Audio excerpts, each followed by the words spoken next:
गुरु प्यारी परम सत्कार योग सात संगत जी, आपके अंदर बैठे उस कुल मालिक को मेरा सत सत नमन।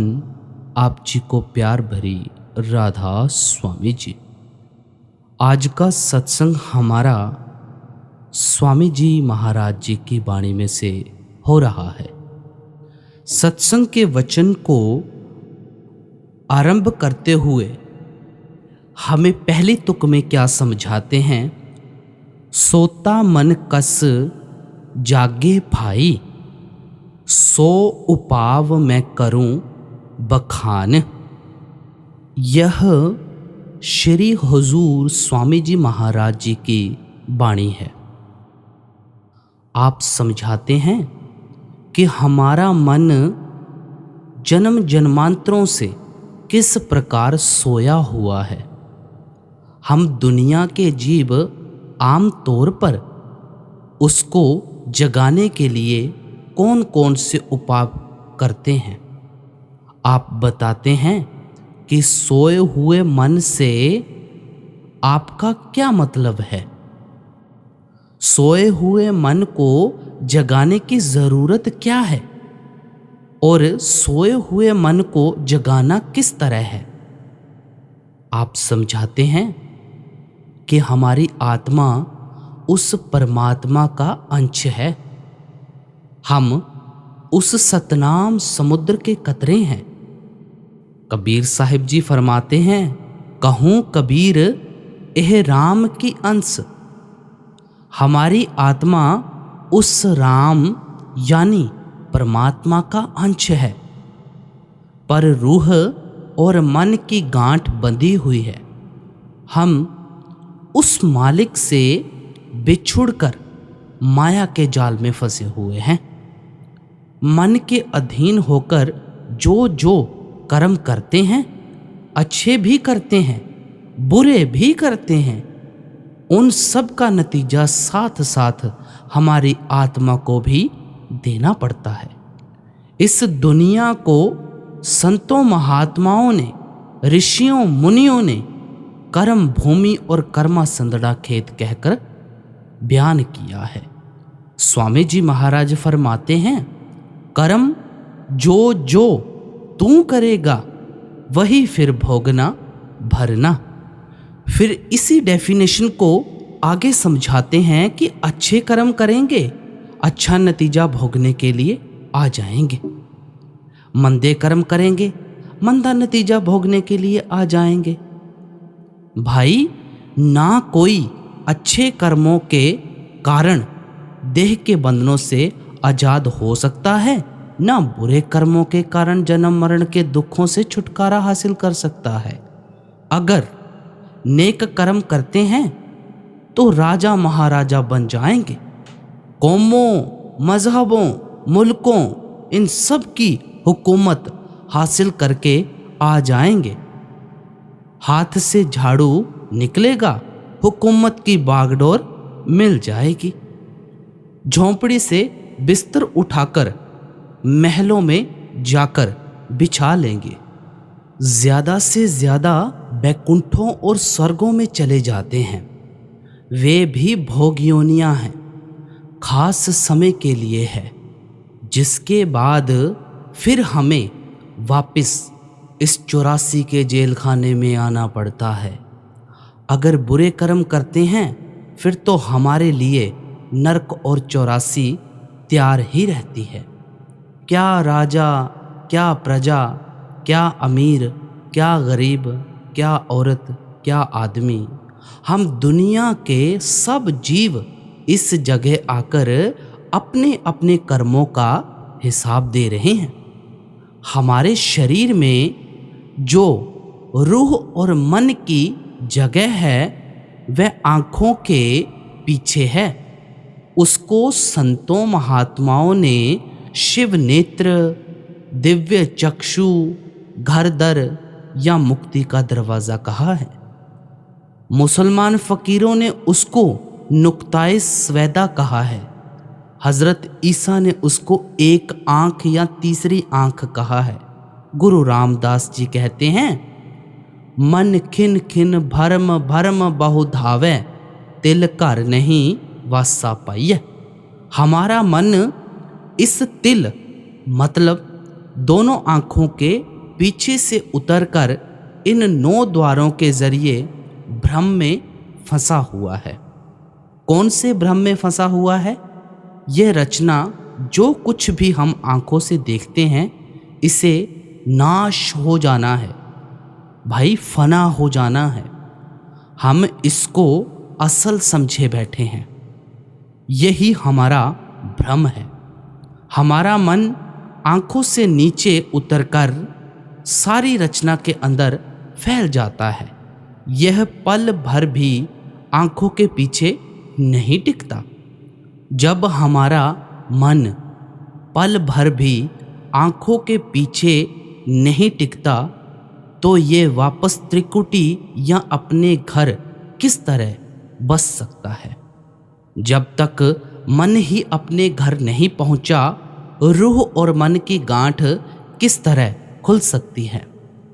हम अपने आप को किस तरह पहचान सकते हैं और वापस जाकर मालिक को पहचानने के काबिल किस तरह हो सकते हैं?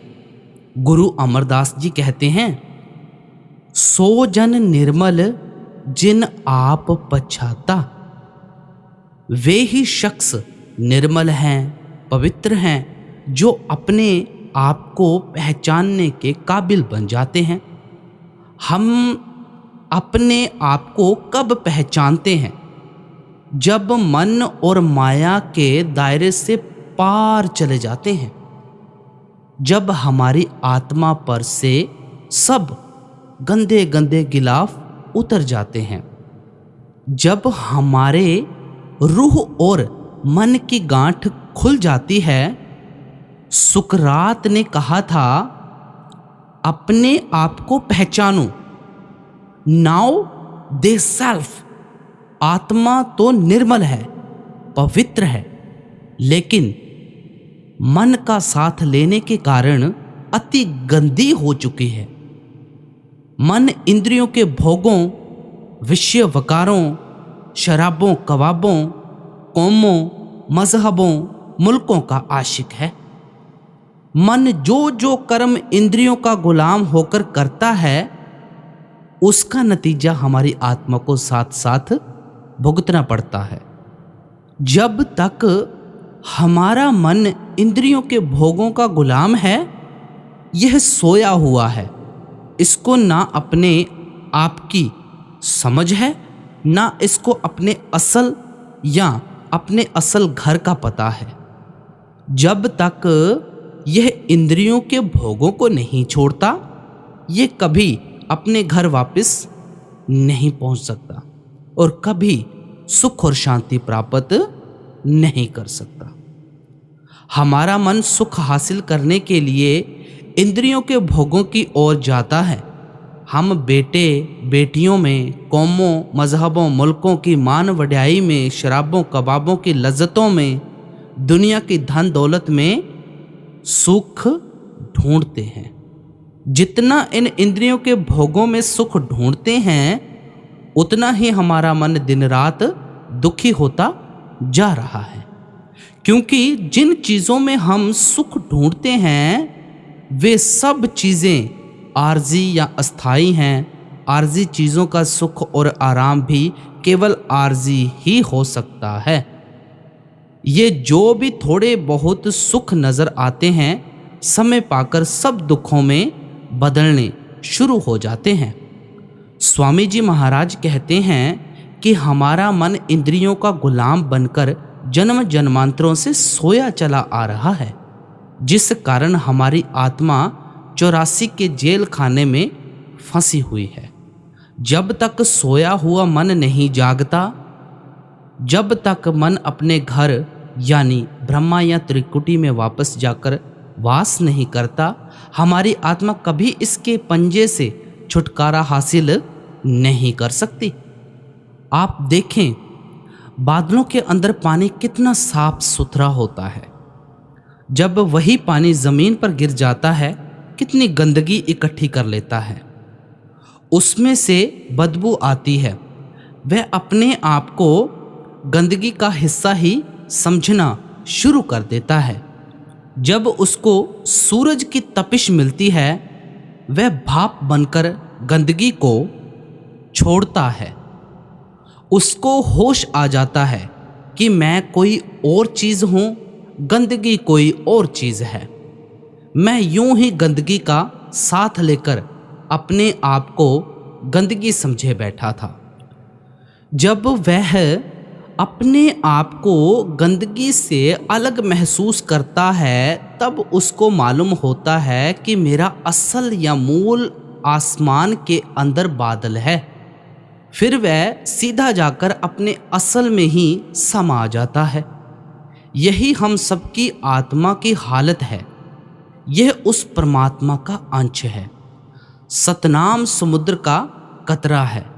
लेकिन माया के जाल में फंसकर मन के अधीन होकर जो जो कर्म करता है, उनका नतीजा भोगने के लिए हमेशा 84 के जेल खाने में फंसे रहते हैं।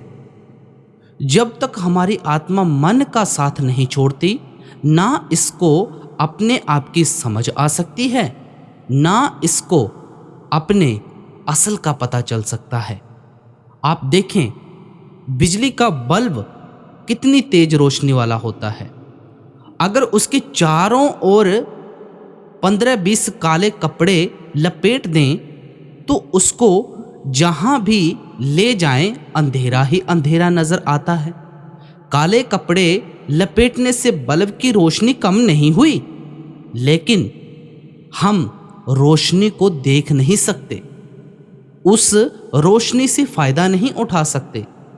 अगर वे काले कपड़े उतारना शुरू कर दें, रोशनी भी आनी शुरू हो जाएगी। हम उसे देख भी सकेंगे, उससे फायदा भी उठा सकेंगे। इसी तरह हर एक की आत्मा निर्मल है, क्योंकि उस परमात्मा का अंश है, लेकिन मन के अधीन होकर अति गंदी हो चुकी है। इसलिए महात्मा कहते हैं कि तुम्हें अपने जन्म जन्मांतरों के सोए हुए मन को जगाना चाहिए। दूसरे शब्दों में, तुम्हें अपने मन को जीतना चाहिए, इसको निर्मल बनाना चाहिए। यह कह लें कि तुम्हें रूह और मन की गांठ खोलनी चाहिए, अपने आप को पहचानने की कोशिश करनी चाहिए, ताकि उस परमात्मा को पहचान सको। गुरु नानक साहिब कहते हैं, मन जीते जग जीत। अब इस डेफिनेशन को आगे समझाते हैं। अगर तुम मन को जीत लोगे, तो तुम सारी दुनिया के बनाने वाले को जीत लोगे। यह मन ही तो है जिसके अधीन होकर आज भाई भाई का दुश्मन है, कौम कौम की दुश्मन है, मजहब मजहब का दुश्मन है, मुल्क मुल्क का दुश्मन है। आप रोज अखबार पढ़ते हैं, रेडियो भी सुनते हैं, न्यूज़पेपर में न्यूज़ भी पढ़ते होंगे, खबरों में भी देखते होंगे किस तरह लोग एक दूसरे के खून के प्यासे बैठे हुए हैं। यह अपना मन है, नफ्स है, जो हर एक को अंगुलियों पर नचा रहा है। जब तक हम मन पर हावी नहीं होते, मन को काबू नहीं करते, मन को पवित्र नहीं करते, तब तक बेशक परमात्मा हमारे अंदर बैठा हुआ है, बेशक हमारी आत्मा उस परमात्मा का अंश है। हम वापस जाकर कभी परमात्मा से नहीं मिल सकते। संत महात्मा कहते हैं कि हमें जो भी कोशिश करनी है, रूह और मन की गांठ खोलने की करनी है, मन को ब्रह्मा त्रिकुटी अपने ठिकाने पहुंचाने की करनी है, आत्मा पर से गंदे गंदे गिलाफ उतारने की करनी है, या जन्म जन्मांतरों से सोए हुए मन को जगाने की करनी है। दुनिया के अंदर अगर हमारी किसी से लड़ाई है तो मन से है भाई। इस दुनिया में ना हमारा कोई अपना है, ना कोई पराया है। मन किसी को अपना समझकर तड़प रहा है, किसी को पराया समझकर दुखी हो रहा है। मन हर एक को अंगुलियों पर नचा रहा है।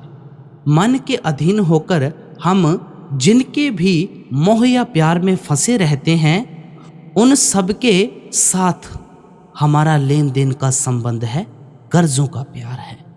यह उनको असल समझकर अपना बनाने की कोशिश में लगा रहता है। वे हमारे बनते नहीं, ये दुखी हो जाता है और हम तड़पना शुरू कर देते हैं। हम ये सोचने की कोशिश नहीं करते कि इनसे तो हमारा लेन देन का संबंध है, कर्मों का सिलसिला है। एक स्टेज पर आकर सारे एक्टर अपना अपना पार्ट अदा करते हैं। इसी तरह ये दुनिया एक बहुत बड़ी स्टेज है। कोई स्त्री का, कोई पति का, कोई बाल बच्चों का पार्ट अदा करता है, लेकिन हम भूल जाते हैं कि इनके साथ हमारा लेन देन का संबंध है, मतलब का प्यार है। हम इनको अपना समझकर अपना बनाने की कोशिश में लग जाते हैं। ये आज तक ना किसी के बने हैं, ना कभी बन ही सकते हैं। लेकिन जो अपना बनाने की कोशिश करते हैं, वह कोशिश हमें इनके मोहया प्यार में फंसा देती है। नतीजा ये होता है कि इनका मोहया प्यार हर एक को बार बार देह के बंधनों की तरफ खींचकर ले आता है। इतना इन शक्लों और पदार्थों से हमारा मोह या प्यार पैदा हो जाता है कि हमें रात को सपने भी इन्हीं के आते हैं। मौत के वक्त इनकी शक्लें हमारी आंखों के आगे घूमती रहती हैं। जहां आसा तहां वासा। जिधर हमारा आखिरी वक्त ख्याल होता है, हम दुनिया के जीव उसी रो में बहना शुरू कर देते हैं। यह कौन सी चीज हमें दुनिया में बार बार लाई? दुनिया का मोह या प्यार लाया। यह किसने पैदा किया? हमारे मन ने पैदा किया। इसीलिए भाई, इसीलिए स्वामी जी महाराज कहते हैं कि हमारा मन इस रचना के मोह या प्यार में फंसकर जन्म जन्मांतरों से सोया पड़ा है। हम दुनिया के जीव इस मन को इस रचना में से निकालने के लिए या निर्मल और पवित्र करने के लिए या मन और माया से पार जाने के लिए कौन कौन से उपाय और साधन करते हैं। स्वामी जी महाराज आगे इशारा करते हैं, तीर्थ करें, व्रत भी राखें, विद्या पढ़ के हुए सुजान।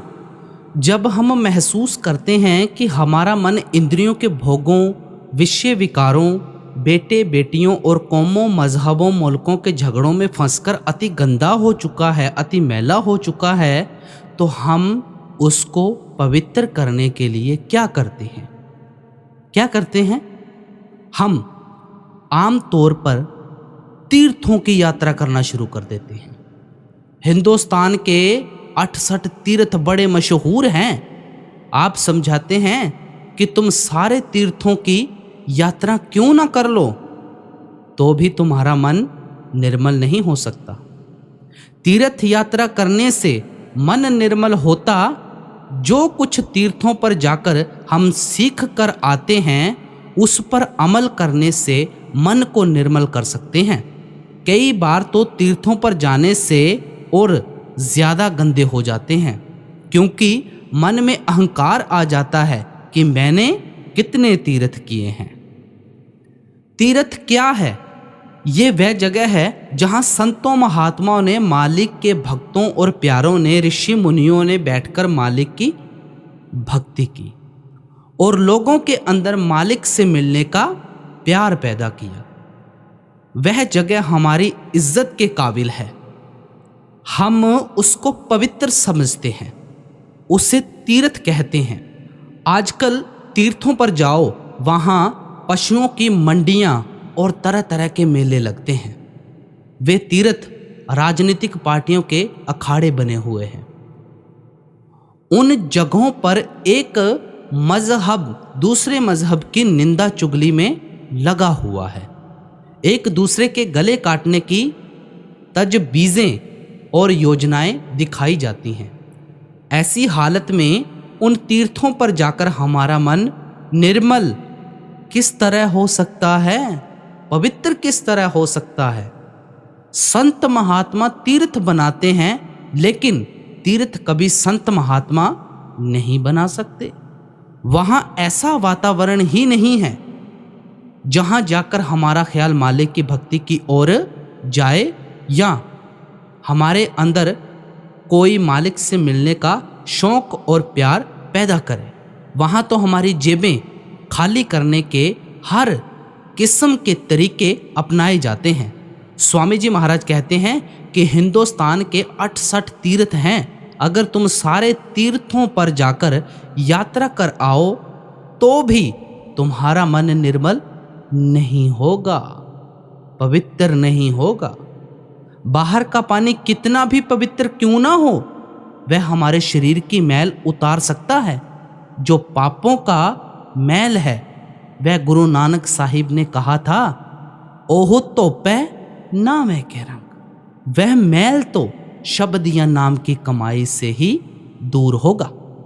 गुरु अमरदास साहिब कहते हैं, ए शरीर सरबर है संतो, स्नान करे लिवलाई।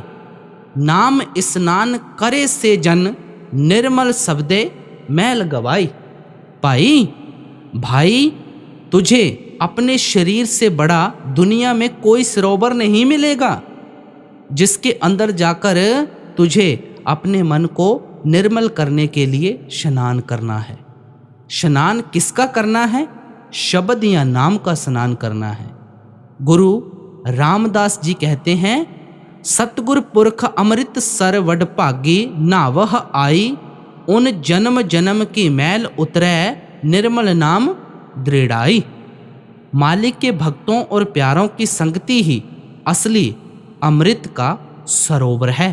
लेकिन बहुत भाग्यशाली, बहुत खुशकिस्मत जीव ही इस सरोवर में आकर स्नान करते हैं। इसमें स्नान करने का क्या फायदा होता है? उनके मन से जन्म जन्म का मैल उतर जाता है। वह मैल किस तरह उतरता है? शब्द या नाम की कमाई के द्वारा उतरता है। वह अमृत का सरोवर जहाँ कुआं जाता है, स्नान करके हंस बन जाता है, वह सरोवर तुम्हें कहीं बाहर नहीं मिलेगा। वह अमृत का सरोवर हमारे शरीर, हमारी देह या हमारे वजूद के अंदर है। गुरु अमरदास जी की वाणी है, काया अंदर अमृतसर साचा। वह जो सच्चा अमृत का सरोवर है वह तेरे शरीर के अंदर है। जहाँ मनमुख लोग जाते हैं, मनमुख बनकर निकल आते हैं। मनमुखों को कोएं कहते हैं क्योंकि कोएं की खुराक विष्टा होती है, गंदगी होती है। मनमुख गंदगी पर पलते हैं। गुरु अमरदास जी ने कहा था, विष्टा के कीड़े विष्टा कमावे, फिर विष्टा में पचावनियाँ। हम दुनिया के जीव गंदगी के कीड़े हैं। गंदगी में ही पैदा होते हैं, गंदगी में ही रहते हैं, गंदगी से ही प्यार करते हैं, गंदगी ही खाते हैं और गंदगी में ही मर जाते हैं। इसलिए आप प्यार से समझाते हैं कि वह अमृत का सरोवर जहाँ हम गंदे लोग जाते हैं और गुरमुख बनकर निकल आते हैं, वह हर एक के शरीर के अंदर है। गुरमुखों को हंस क्यों कहते हैं? क्योंकि उनकी खुराक मोती होती है। वह मोती क्या है? शब्द या नाम है। उस शब्द या नाम के सरोवर में स्नान करके हमारे मन का जन्मों जन्मों का मैल उतर जाता है। इसलिए स्वामी जी महाराज प्यार से समझाते हैं कि बाहर जितनी मर्जी तीर्थ यात्रा कर लो, तुम्हारा मन कभी निर्मल नहीं हो सकता। इसी तरह कुछ लोगों का ख्याल है कि अगर व्रत रखना शुरू कर दें तो शायद इससे ही परमात्मा मिल सकेगा। आधी दुनिया के अंदर कुदरती तौर पर लोगों का व्रत है, वे बेचारे खाली पेट सोते हैं। उनको परमात्मा मिल जाना चाहिए था। ना अच्छे अच्छे भोजन खाने से परमात्मा मिलता है, ना घास फूस खाने से परमात्मा मिलता है, ना ही लोगों को खाना खिलाने से हम अपने बुजुर्गों को मोक्ष दिला सकते हैं। यह भी लोगों ने पेट का धंधा बनाया हुआ है, खाने पीने का जरिया बनाया हुआ है। ऋषि मुनि अपनी सेहत ठीक करके मालिक की भक्ति करने के लिए व्रत या उपवास करते थे। लेकिन उपवास करना या भूखे रहना ही मालिक की भक्ति नहीं है। उपवास का असल उद्देश्य शरीर को हल्का करना था, ताकि अधिक समय भजन सिमरन को दिया जा सके। ये भजन सिमरन करना मालिक की भक्ति है, भक्ति नहीं है। जो हमारे साधन थे हमने उनको ही मंजिल बना लिया है। स्वामी जी महाराज इस वहम से भी हमारे ख्याल को निकालते हैं कि शायद पढ़ने पढ़ाने से परमात्मा मिल जाएगा। साईं बुल्ले शाह जी कहते हैं, इल्मो बस करियो यार इक्को अल्फ तेरे दरकार, बहुत ता इल्म इजाजल ने पढ़िया झुंगा चाहा ओसे दा सड़िया। पढ़ लिख कर विद्वान बनकर बहस मुबाहिसा करने की आदत पड़ जाती है। हम अपने आप को बहुत बड़ा समझना शुरू कर देते हैं, लोगों को बहुत नीचा समझना शुरू कर देते हैं। हुजूर महाराज बाबा सावन सिंह जी समझाते थे कि लंका के राजा रावण से ज़्यादा पढ़ा हुआ और कौन हो सकता है, जो कि वेद शास्त्रों का टीकाकार पंडित था। लेकिन उसकी हालत क्या थी, करतूत क्या थी, क्या वह मन को काबू कर सका? हम हर साल उसका बुत बनाकर आग लगाते हैं। पढ़ने से हमारा मन निर्मल नहीं होता, हमारी बुद्धि निर्मल नहीं होती। गुरु नानक देव जी कहते हैं, पढ़िए जेते बरस बरस, पढ़िए जेते मास, पढ़िए जेते आरजा, पढ़िए जेते सास, नानक लेखे एक गल होर हमें चखना चाख। तुम सारा दिन पढ़ो, सारा महीना पढ़ो, सारी जिंदगी पढ़ो, सांस सांस से पढ़ो, एक चीज तुम्हारे लेखे में लिखी जाएगी जो तुम्हारे सुरत उस शब्द को पकड़ती है। नहीं तो तुम्हारा सारा पढ़ना पढ़ाना फजूल चला जाता है। मेरे कहने का कोई ये मतलब ना ले कि हमें ग्रंथ पोथियां वेद शास्त्र पढ़ना छोड़ देना है। ज़रूर पढ़ने हैं भाई, क्योंकि हमारे लिए ही महात्माओं ने इतनी मेहनत करके लिखे हैं। लेकिन सोचकर पढ़ना है, समझकर पढ़ना है। लेकिन ये ध्यान रखना है कि इनको पढ़ने में मुक्ति नहीं है। जो कुछ पढ़ते हैं उस पर अमल करने में मुक्ति है। वेद शास्त्र क्या हैं?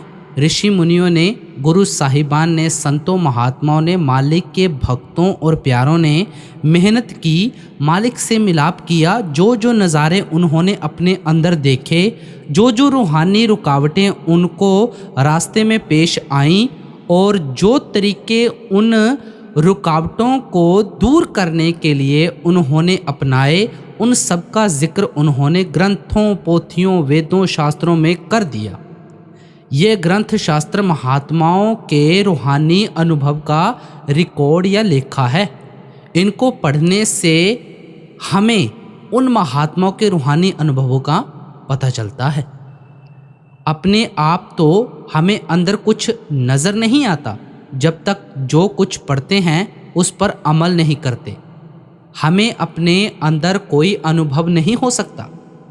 अगर कश्मीर जाने की बजाय सारा दिन गाइड बुक लेकर पढ़ते रहेंगे, कश्मीर की खूबसूरती तो नज़र नहीं आ सकती।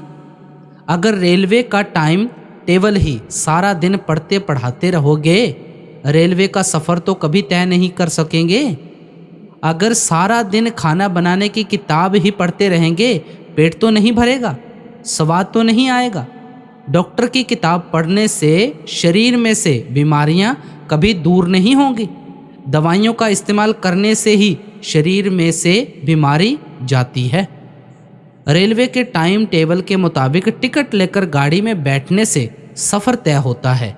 खाना बनाने की किताब के मुताबिक राशन लाकर खाना बनाकर खाने से हमारा पेट भरता है। हम उल्टे चक्कर में फंसे हुए हैं कि पढ़ते जाओ, अपने आप मुक्ति हो जाएगी। कोई खुद बैठकर नहीं पढ़ता। बेचारे पंडित और भाई घर में पढ़ने में लगे हुए हैं। हम बाहर दुनिया के सैर रंग तमाशे देखने में लगे हुए हैं और समझते हैं कि कितना पुण्य कमाने में लगे हुए हैं।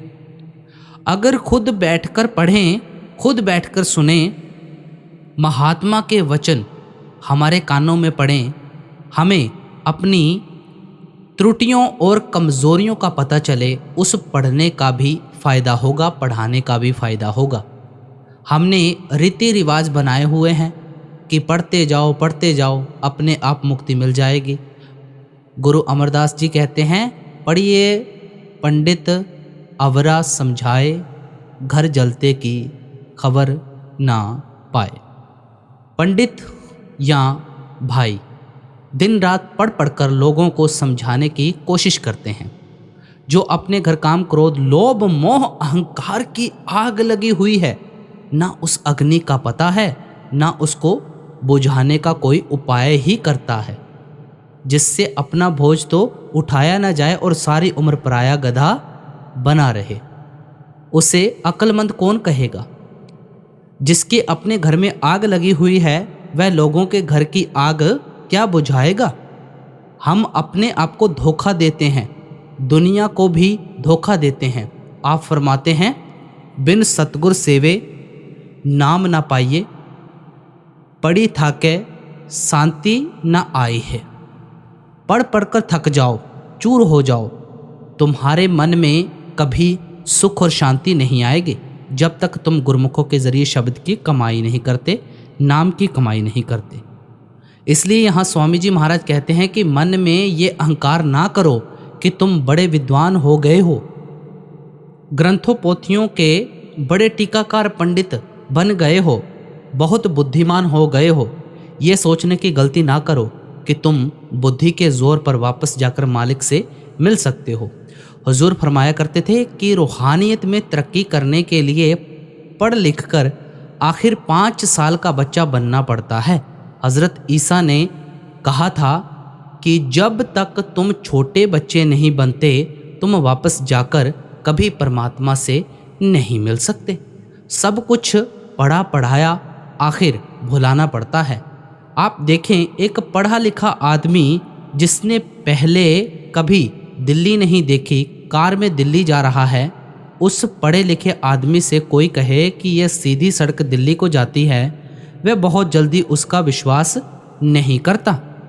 वह पहले नक्शा देखेगा, फिर मील पत्थर देखेगा, 5-6 लोगों से पूछेगा। जब उसकी बुद्धि को पूरी तसल्ली हो जाएगी और उसको पक्का यकीन हो जाएगा कि यह सड़क दिल्ली को ही जाती है, तब वह सीधा मोटर दौड़ाता चला जाएगा। उसकी बुद्धि उसको दिल्ली नहीं ले जा रही है। जो उसकी बुद्धि को तसल्ली हुई थी, उसने उसके अंदर भरोसा भर दिया, जिसके बाद उसने तेजी से कार चलानी शुरू कर दी। बुद्धि ने भरोसा पैदा किया और कार चलाने से वह दिल्ली पहुंच गया। जब तक बुद्धि की तसल्ली नहीं करेंगे, ये बार बार हमारे रास्ते में आकर रुकावट डालेगी। इसलिए अगर सारी उम्र ही बुद्धि की तसल्ली करने में लग जाएं, वह वक़्त ज़ाया नहीं होता। इससे नींव पक्की होती है। इससे मकान रेत पर नहीं, मजबूत चट्टान पर बनेगा। महात्मा कहते हैं कि पढ़ो, सोचकर पढ़ो, समझकर पढ़ो, अपनी बुद्धि की अच्छी तरह तसल्ली करो। लेकिन जब एक बार तसल्ली हो जाए, फिर तुम्हें ग्रंथों, पोथियों, वेदों, शास्त्रों की ज़रूरत नहीं। फिर तुम्हें भरोसे की और करनी या अभ्यास की ज़रूरत है। आखिर भरोसे और अभ्यास ने ही हमें मंजिल पर पहुंचाना है। इसलिए स्वामी जी महाराज कहते हैं कि केवल बुद्धि के ज़ोर पर या पढ़ने लिखने के ज़ोर पर वापस जाकर मालिक को मिलने की कोशिश करेंगे तो सारी उम्र उलझनों में ही फंसे रहेंगे। जब तक भरोसे और अभ्यास का सहारा नहीं लेंगे, मंजिल पर नहीं पहुंच सकेंगे। अगली पंक्ति में क्या समझाते हैं? जप तप संयम बहुविधि धारे, मौनी हुए निदान। फिर हम दुनिया के जीव मन को काबू करने के लिए क्या करते हैं? पूजा पाठ करते हैं, जप तप करते हैं, कर्म कांड करते हैं, कई तरह के हवन करते हैं, दान पुण्य करते हैं, बेटे बेटियों को छोड़कर जंगलों पहाड़ों में छिपकर बैठ जाते हैं, मौन धारण कर लेते हैं। स्वामी जी महाराज कहते हैं कि इन तरीकों से भी आप मन को काबू नहीं कर सकते। जितना गुरु घर ने इस कर्मकांड का, जप तप का, पूजा पाठ का, दान पुण्य का खंडन किया है, शायद ही कबीर साहिब के अलावा किसी और महात्मा ने किया हो। गुरु नानक साहिब कहते हैं, तन व संतर होमिए इक रति तौल कटाई, तन मन समधा जे करी अन दिन अग्नि जलाई। हवन में सामग्री जलाने की बजाय आप शरीर के छोटे छोटे टुकड़े कीमा करके भी जलाते रहो तो भी तुम्हारा मन निर्मल नहीं हो सकता। फिर फरमाते हैं, अर्ध शरीर कटाइए सिरी करवत तराई, तन हेमचल गालिए भी मन ते रोग न जाई। तुम हठ कर्मों पर जोर देते हो, अगर काशी में जाकर करवत भी ले लो, वहाँ जाकर और से अपने जिस्म को शहतीर की तरह चिरवा भी लो और हिमालय की बर्फ में गलकर हड्डियों का ढेर भी क्यों न बन जाओ तो भी मन काबू नहीं आ सकता। पुण्य दान के बारे में गुरु नानक साहिब दावा करते हैं, कंचन के कोट दत्त करी बहु हैवर गैवर दान, भूमि दान गौवा घणी भी अंतर गर्भ गुमान। सोने का किला क्यों न दान कर दो, हाथी घोड़े जमीन गाय भैंसे क्यों न दान कर दो, तुम्हारे मन से गर्व नहीं जा सकता, गुरूर नहीं जा सकता कि मैंने कितना पुण्य किया है, मैंने कितना दान किया है। आप सब कुछ बयान करके कहते हैं, सच और सबको ऊपर सच अचार। इन सब कर्मों का जो फल है शब्द या नाम की कमाई से नीचे नीचे रह जाता है। शब्द या नाम की कमाई का फल सबसे ऊंचा है। आप कहते हैं, हरि नाम तुल ना पूजई, सब डिट्ठी ठोक बजाई। हम कोई सुनी सुनाई बातें नहीं करते, बल्कि ठोक बजाकर अपना निजी अनुभव समझाते हैं कि कोई चीज़ कभी नाम भक्ति का मुकाबला नहीं कर सकती। अगली तुक में फरमाते हैं, अस उपाब हम बहुतक कीन्हें, तो भी ये मन जगा न आन। स्वामी जी महाराज कहते हैं कि इस प्रकार के बाहरमुखी कितने ही उपाय कर लें, जो मन जन्मों जन्मों से अपने घर को भूल चुका है, अपने असल को भूल चुका है और अपने घर की ओर से सोया हुआ है, वह कभी जाग नहीं सकता। आप प्यार से समझाते हैं कि हठ कर्मों के जरिए मन आर्जी तौर से दब जाता है, लेकिन वही इच्छाएं तृष्णाएं मन के अंदर दबी रहती हैं। जब मन का जोर पड़ता है तो वह फिर हमें अंगुलियों पर नचाना शुरू कर देता है, बल्कि आम इंसानों से हमारी हालत बदतर हो जाती है। इन बाहरमुखी यत्नों या उपायों से मन कभी भी हमेशा के लिए विषय विकारों इंद्रियों के भोगों में से नहीं निकल सकता। गुरु अमरदास जी कहते हैं, पूजा करे सब लोक संतो, मन मुख थाए ना पाई। सब दुनिया के जीव अपनी अपनी अकल के मुताबिक परमात्मा की भक्ति करते हैं, क्योंकि आत्मा का कुदरती खिंचाव उस परमात्मा की ओर है। उसके अधीन होकर हम सब परमात्मा को ढूंढने में लगे हुए हैं, लेकिन मनमुख थाए ना पाई। हम मन के पीछे लगकर परमात्मा की भक्ति या खोज करते हैं। इस कारण सभी हम अपने ठिकाने पर नहीं पहुंचते। मन हमें बाहरमुखी कर देता है, कर्म कांड की तरफ खींचकर ले जाता है। सभी संतों महात्माओं की खड़ाओं की पूजा में लग जाते हैं।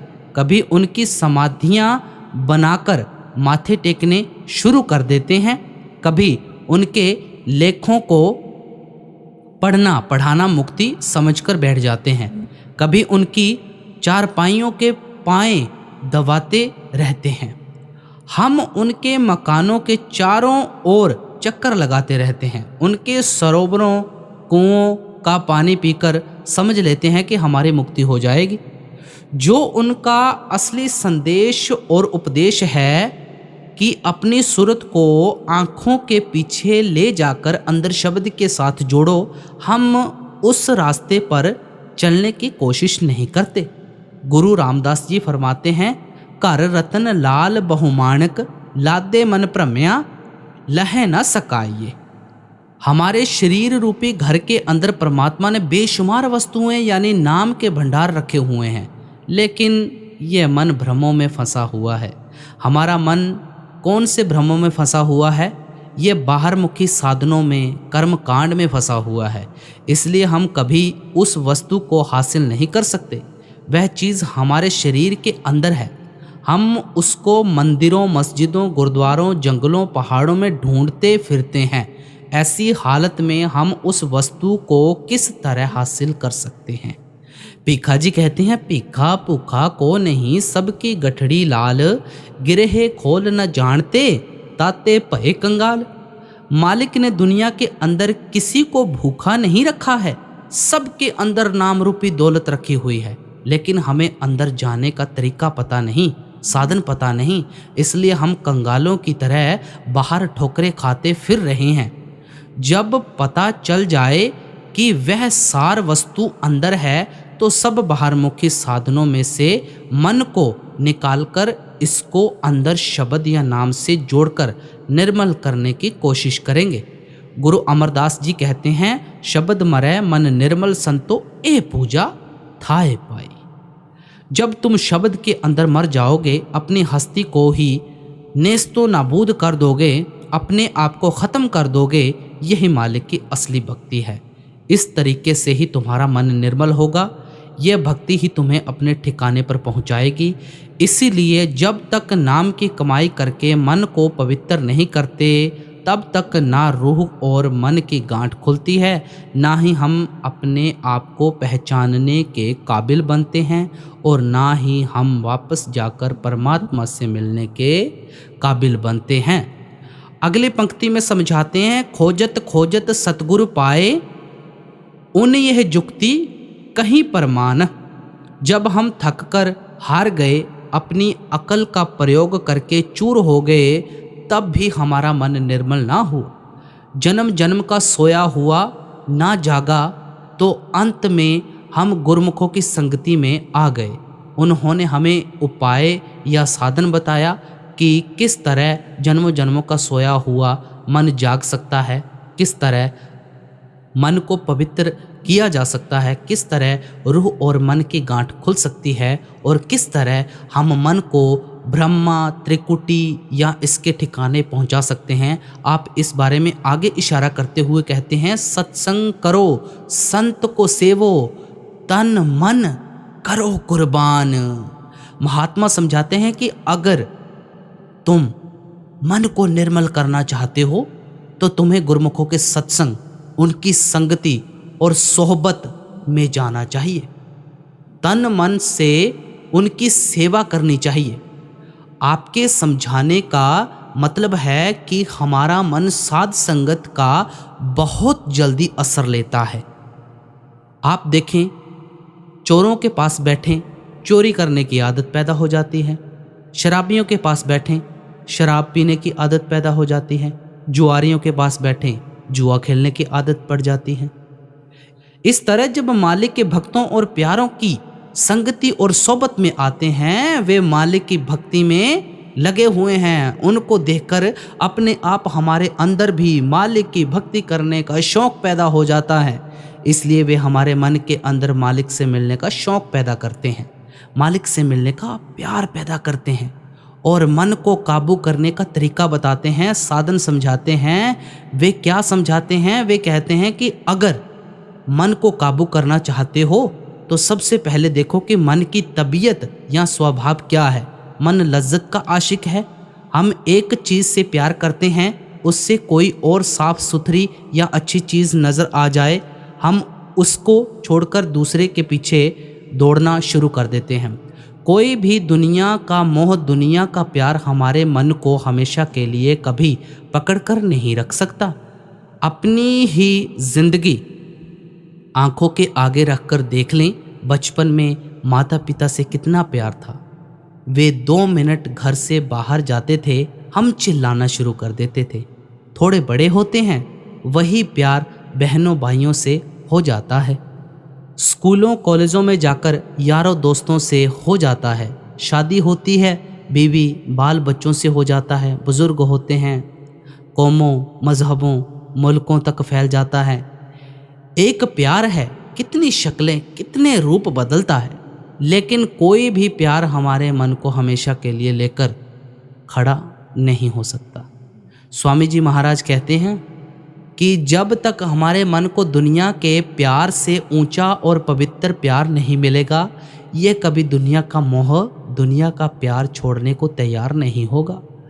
अगर कोई कंगाल कौड़ियाँ इकट्ठी करता फिरता है, आप एक कौड़ी लेने की कोशिश करें तो वह मरने मारने तक जाएगा। 10 रुपये का नोट उसके हाथ में दे दें, कौड़ियों वाली मुट्ठी अपने आप ही ढीली हो जाएगी। लड़कियां गुड्डे गुड्डियों से तब तक खेलती हैं जब तक उनकी शादी नहीं होती। वह किस चीज़ की लज्जत है, किस चीज़ का प्यार है, जिसको पाकर ही हमारा मन दुनिया का मोह, दुनिया का प्यार छोड़ता है। गुरु रामदास जी फरमाते हैं, नाम मिले मन तृप्तिये, बिन नामे त्रिग जीवास। यह जो हमारा मन विषय विकारों में फंसकर हिरण की तरह भटकता और तड़पता फिरता है, जब इसको अंदर अमृत भरा हुआ नाम मिल जाएगा, इसके अंदर तृप्ति आ जाएगी, इसके अंदर संतोष आ जाएगा, शांति आ जाएगी।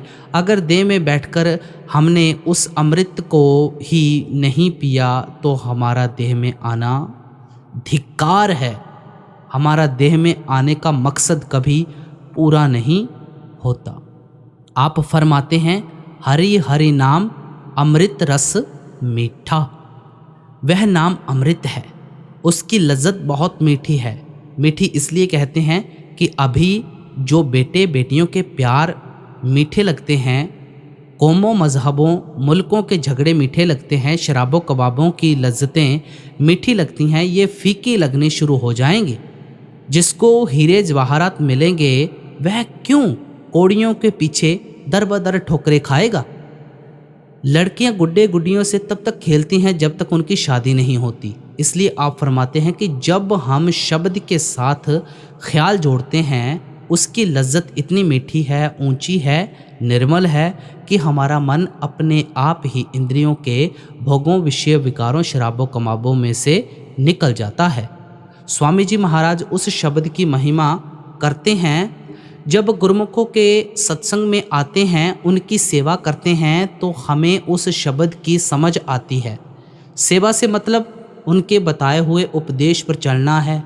मैंने कई बार अर्ज़ की है कि संतों की सेवा का कभी ये मतलब नहीं लेना कि उनको रुपए पैसे देने हैं, उनके पैरों को दबाना शुरू कर देना है। मालिक के भक्त और प्यारे सेवक की सुई तक नहीं लेते। अगर लेते हैं तो वे भक्त और प्यारे नहीं हैं। हर एक महात्मा ने जिंदगी की मिसाल हमारे आगे रखी है। गुरु नानक साहिब ने हाथों से खेती की, बाल बच्चों की परवरिश की और साध संगत की सेवा की। आप वाणी में क्या हिदायत करते हैं? गुरु पीर सदाए मंगण जाई, ताके मोल न लगिए पाई, काल खाई किछ हथ देई, नानक राह पछाणे सेई। अगर कोई गुरु या पीर होकर शिष्यों सेवकों से मांगते फिरते हैं, उनके पैरों में कभी माथा न टेको। किस तरह के महात्मा की खोज करनी है जो खुद हक हलाल की कमाई करते हुए साध संगत की मुफ्त सेवा करते हैं। कबीर साहिब को देखें, आपने सारी उम्र ताना तनकर गुजारा किया। हालांकि शाह बलख बुखारा भी आपके सेवक थे जो आपको महलों में रख सकते थे। आप हमें क्या कहते हैं? मर जाऊं मांगू नहीं, अपने तन के काज, परमार्थ के कारणे मोह न आवे लाज। संत महात्मा साध संगत की सेवा और परोपकार के लिए बेशक हमारा धन खर्च करवा दें, लेकिन अपने लिए किसी के आगे हाथ नहीं फैलाते। गुरु रविदास जी के बारे में देख लें, हालांकि मीराबाई भी आपकी सेविका थी, राजा पीपा भी आपका सेवक था, लेकिन आपने सारी उम्र जूते गांठकर गुजारा किया। संत नामदेव जी कपड़े छाप छाप कर गुजारा करते रहे। दादू साहिब धुनिये का काम करते रहे। पलटू साहिब ने दुकानदारी की। आप किसी भी महात्मा की जिंदगी के हालात पढ़कर देखें, सब सच्चे महात्मा हक हलाल की कमाई करते हुए साध संगत की मुफ्त सेवा करते हैं। बाबा जी महाराज की जिंदगी देख लें। आपने पलटन में नौकरी की और अपनी पेंशन से गुजारा किया। आपकी पुरानी डायरियां पढ़कर पता चलता है कि साध संगत के 2-2 पैसे का हिसाब लिखा हुआ है।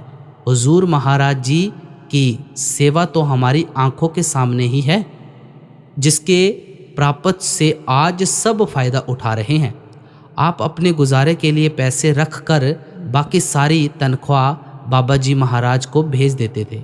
बाबा जी महाराज जितना पैसा उचित समझते साध संगत पर खर्च कर देते थे, जितना मुनासिब समझते आपके परिवार के खर्चे के लिए भेज देते थे। एक बार हुजूर महाराज जी ने हम सारे परिवार वालों को इकट्ठा किया। आप पूछने लगे कि तुम पुत्र बनना चाहते हो कि सुपुत्र बनना चाहते हो। मैंने ही उनसे अर्ज की कि दोनों में फ़र्क क्या है। आपने फरमाया कि पुत्र तो वह होता है जो पिता एक बार जायदाद बना जाए उसका संभाल कर उपयोग करे। सुपुत्र वह होता है जो उस जायदाद में और ज़्यादा जायदाद जोड़ ले। मैंने हुजूर से अर्ज की, यह तो आपके हाथ में है कि आप जिसको चाहे सुपुत्र बना दें। मन तो सबका ही सुपुत्र बनने को करता है। आपने फरमाया, तुम जानते हो कि कुछ देते समय हथेली नीचे की ओर होती है, लेते समय ऊपर की ओर होती है। मुझे बाबा जी महाराज ने यही हुक्म दिया था कि हथेली हमेशा नीचे की ओर होनी चाहिए, ऊपर की ओर नहीं होनी चाहिए। जब भी हाथ निकालना हो, कुछ देने के लिए निकालना, लेने के लिए नहीं निकालना। तुम भी साध संगत को कुछ देने के लिए हाथ निकालना, लेने के लिए हाथ मत फैलाना, तभी तुम सुपुत्र बन सकोगे। सरदार बहादुर जी की मिसाल देख लें, जिन्होंने अपनी कमाई में से खुद अपने हाथ से शायद ही कोई रुपया पैसा खर्च करके देखा हो। घर के खर्च के लिए पैसे पंडित लालचंद को देते थे और बाकी सब कुछ अपने बड़े भाई साहिब सरदार भगत सिंह जी को भेज देते थे। महात्मा जिंदगी की मिसाल बनकर दिखाते हैं कि किस तरह हक हलाल की कमाई करते हुए साध संगत की सेवा करनी है। इसलिए संतों महात्माओं की सेवा का मतलब उनको ज़मीन जायदाद देना या उनके हाथ पैर दबाना नहीं, बल्कि उनके बताए हुए उपदेश पर चलना है। गुरु अमरदास जी समझाते हैं, सतगुर सेवे ता मल जाए, जीवत मरै हरिसियो चित लाए। सतगुरु की सेवा के जरिए ही तुम्हारे मन का मैल दूर होगा। अगली तुक में समझाते हैं, यही उपाय छांट कर गाया और उपाय न कर परमान। स्वामी जी महाराज कहते हैं कि हम सुनी सुनाई बातें नहीं करते, ग्रंथ पोथियां पढ़कर नहीं समझाते, अपने जाति तजर्बे अपनी निजी अनुभव का बयान करते हैं कि मन को काबू करने का एक ही तरीका है, सुरत शब्द की कमाई है। आपने और जगह भी फरमाया है, सुरत शब्द कमाई करना, सब जतन दूर अब धरना। आप फरमाते हैं, गुरु कहें खोल कर पाई लग शब्द अनाहद जाई, बिन शब्द उपाव ना दूजा, काया का छूटे ना कूजा। सुरत को अंदर शब्द से जोड़ें, बिना मन को वश में करने का माया के बंधनों और जन्म मरण के दुखों से मुक्ति हासिल करने का कोई दूसरा तरीका ही नहीं है। गुरु नानक साहिब कहते हैं, हरि नाम तुल ना पूजई, सब डिट्ठी ठोक बजाई। हम अपना ज़ाती तजर्बा बयान करते हैं, कोई चीज़ कभी नाम की भक्ति शब्द की कमाई का मुकाबला नहीं कर सकती। सुरत को शब्द से जोड़ने के सिवाय कोई दूसरा तरीका सोचने की ज़रूरत ही नहीं है। इसलिए हर ओर से ध्यान को निकालकर एक मन एक चित्त होकर उसे केवल शब्द से जोड़ना है, नाम से जोड़ना है। आपके समझाने का मतलब ये नहीं कि गंगा गए तो गंगाराम, जमुना गए तो जमुनाराम, कि जप तप भी करते रहो, पूजा पाठ भी करते रहो, दान पुण्य भी करते रहो, कि कोई ना कोई उपाय तो कारगर होगा ही। जो पानी 100 सुराखों से बहेगा वह कभी खेत को नहीं सींच सकता। अगर अपने ख्याल को हर तरफ फैलाने देंगे तो हम कभी कुछ भी प्राप्त नहीं कर सकेंगे। गुरु नानक साहिब कहते हैं, नाम विसार चले अनमार्ग अंत काल पछताई। नाम की कमाई का तरीका छोड़कर और किसी रास्ते पर चलकर देख लो, आखिर मौत के वक्त पछताना पड़ेगा। बिन नावें दर ढोई नाही ता जम करे खुआरी। उस नाम की कमाई के बिना कभी तुम मालिक के घर नहीं पहुंच सकोगे, यमदूतों के हाथों खराब होना पड़ेगा। गुरु अर्जुन देव जी कहते हैं, अनेक कर्म किए बहु तेरे, जो कीजै सो बंधन पैरे। जो भी मन या बुद्धि से हम मन को वश में करने के साधन और तरीके सोचते हैं, वे हमें अच्छी तरह मजबूती के साथ इन बंधनों में जकड़ देते हैं। आप कहते हैं, क्रूरता बीज बीजे नहीं, जम्मै सब लाहा मूल गवाएदा। अगर हम ज़मीन में बेमौसम का बीज बोते रहते हैं तो हमारा बीज नाश हो जाता है और हमारे हाथ पल्ले भी कुछ नहीं पड़ता। इसलिए जो कुछ मिलना है वह शब्द की कमाई से मिलना है।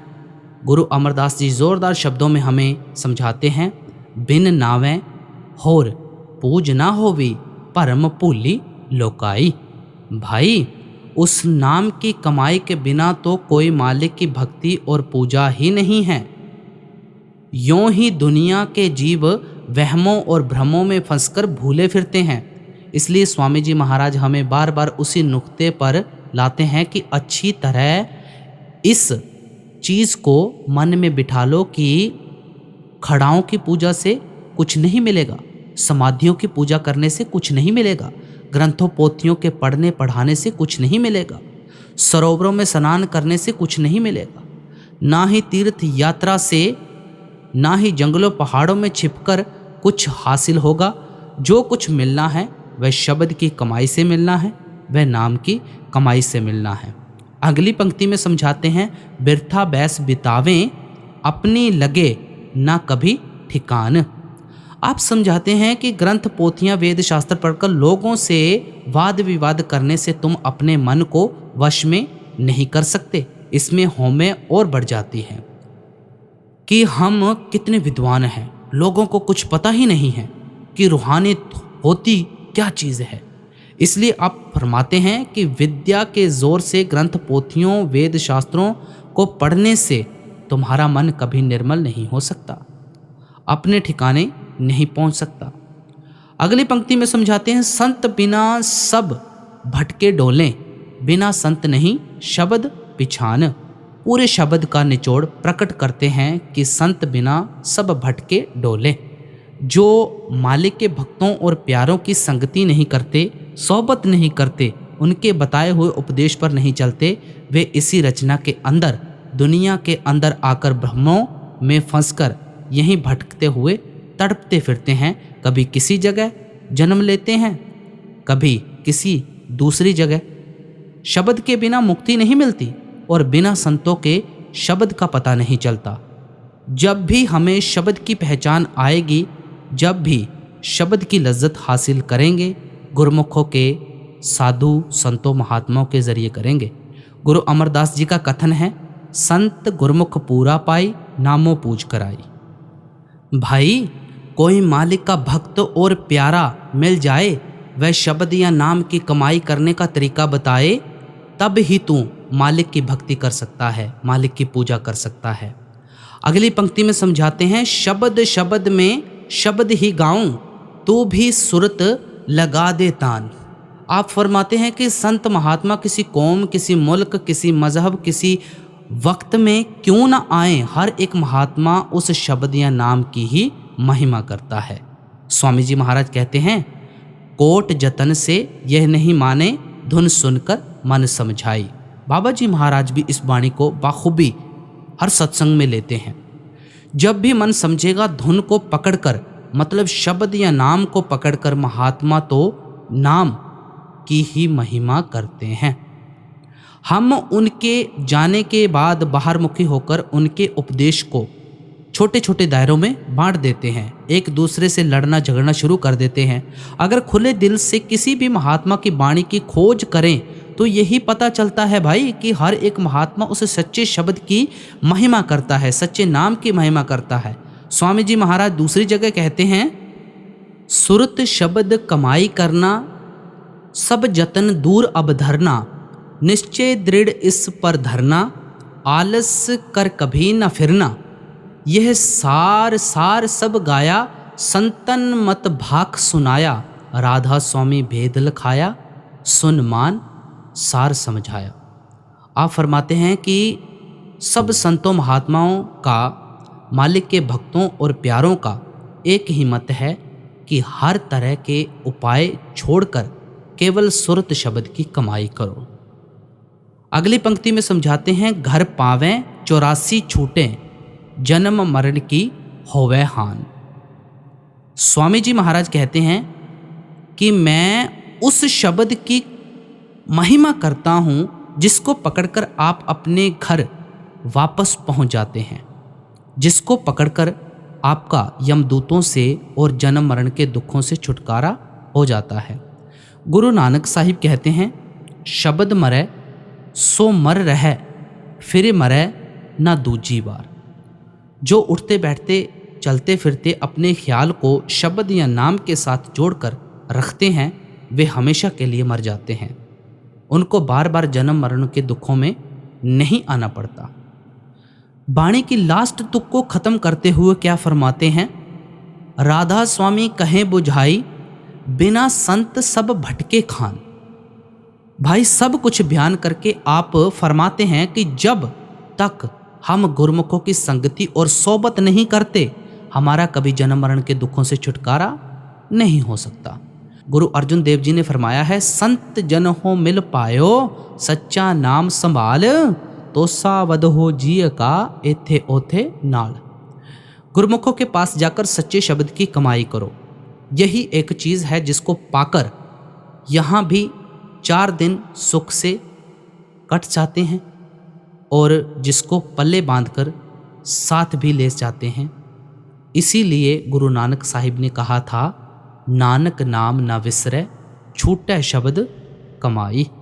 भाई नाम को कभी सपने में भी ना भुलाना, क्योंकि जब भी तू शरीर के अंदर बंधनों से आज़ाद होगा, केवल नाम की कमाई करके। श्री हुजूर स्वामी जी महाराज ने छोटे से शब्द में बड़ी अच्छी तरह समझाया है कि हमारे और मालिक के दरमियाँ अगर कोई रुकावट है तो वह मन की रुकावट है। मन इंद्रियों के भोगों में, कर्मों के जाल में फंसा हुआ है। इसलिए दुनिया के सब जीव 84 के जेल खाने के अंदर आकर जन्म मरण के दुखों में फंसे हुए हैं। जब तक मन निर्मल नहीं होता, हमारा देह के बंधनों से छुटकारा नहीं हो सकता। हम वापस जाकर मालिक से नहीं मिल सकते। आपने बहुत खोलकर समझाया है कि हम दुनिया के जीव मन को वश में करने के लिए कौन कौन से उपाय और तरीके सोचते हैं, लेकिन असली तरीका कौन सा है जिसके ज़रिए हम मन को निर्मल या पवित्र कर सकते हैं, जन्मों जन्मों के सोए हुए मन को जगा सकते हैं, अपने आप को पहचान सकते हैं, वापस जाकर परमात्मा को पहचान सकते हैं। हमें भी चाहिए कि आपके अनुभव से फ़ायदा उठाकर अपने ख्याल को उठते बैठते चलते फिरते अंदर उस शब्द या नाम के साथ जोड़कर रखें, ताकि हमारा भी मन निर्मल हो जाए और हमें भी देह के बंधनों से हमेशा के लिए छुटकारा मिल जाए।